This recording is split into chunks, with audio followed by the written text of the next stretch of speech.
to be on the court in time to rule on the legal challenges that Donald Trump plans to bring over an election he clearly expects to lose in the voting booth and then win in the Supreme Court.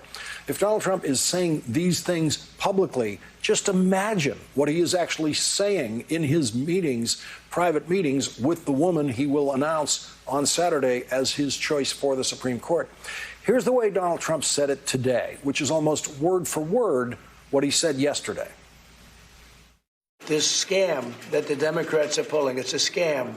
The scam will be before the United States Supreme Court. And I think having a 4-4 situation is not a good situation. If you get that, I don't know that you'd get that. I think it should be 8-0 or 9-0. But just in case it would be more political than it should be, I think it's very important to have a ninth justice.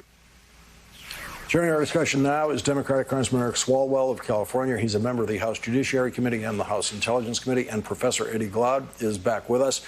Congressman Swalwell, do the Democrats have an army of lawyers ready to go, as Barton Gellman reported today the Republicans have, with the intention of bringing to Donald Trump's Supreme Court a challenge to an election that they expect Joe Biden to win?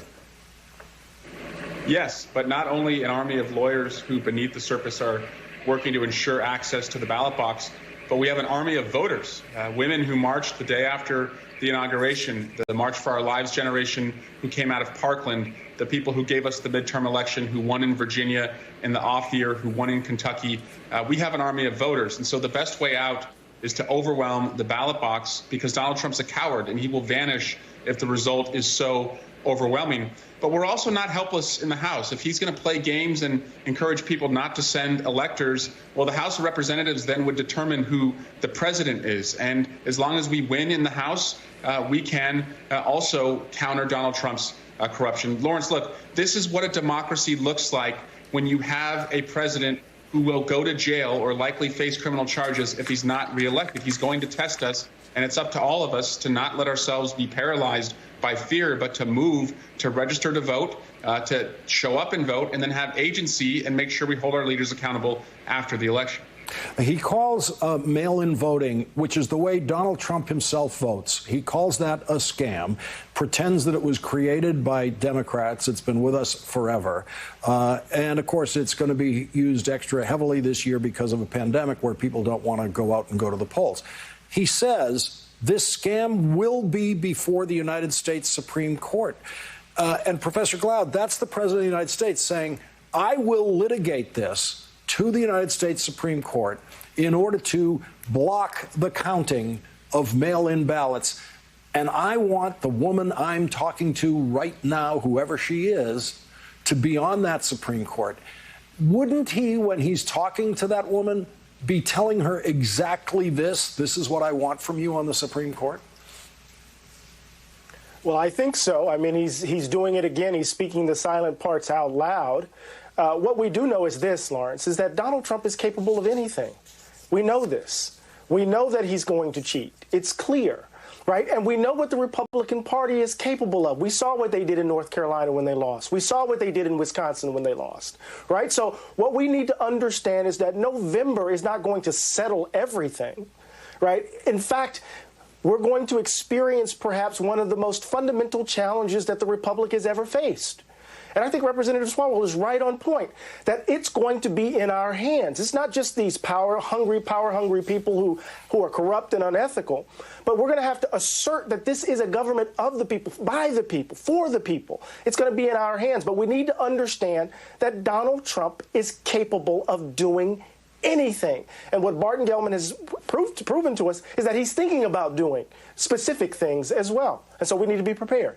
And Congressman Swalwell, one of the things that emerges in Barton Gellman's reporting is that if the Democrats win the Senate, the Trump plan will be frustrated, and it makes it much more likely that the election cannot be denied to Joe Biden if he wins the most votes in the Electoral College states.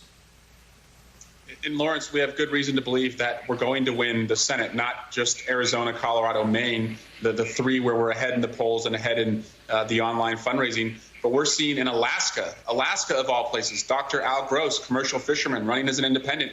He's tied 43-43 with the freshman incumbent Dan Sullivan. So the map is expanding in our favor. But speaking of the Senate, Lawrence, I just want to say Mitt Romney expressed outrage earlier about what President Trump said this evening. And to Mitt Romney, I would say, while many Americans may feel helpless right now about what the president is doing, Mitt Romney could actually leverage his vote respectfully and say, Mr. President, I'm not going to give you a Supreme Court nominee vote before the election if you are going to do this, if you can't promise to peacefully transition power in our country. So it's really incumbent on people like Mitt Romney and others. Hopefully they can be honorable and recognize they actually have power and leverage over the president. Well, it's such a good point, Professor Cloud, because there's the president publicly trying to corrupt the Supreme Court justice who he wants to nominate by saying, I need the ninth one, who I'm going to name, to rule for me. Mm-hmm.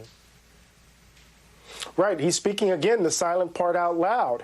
And our expectation, to be honest with you, that these folks who have enabled him will be honorable may be outsized, right? It might not be reasonable. We know that Donald Trump is not singular.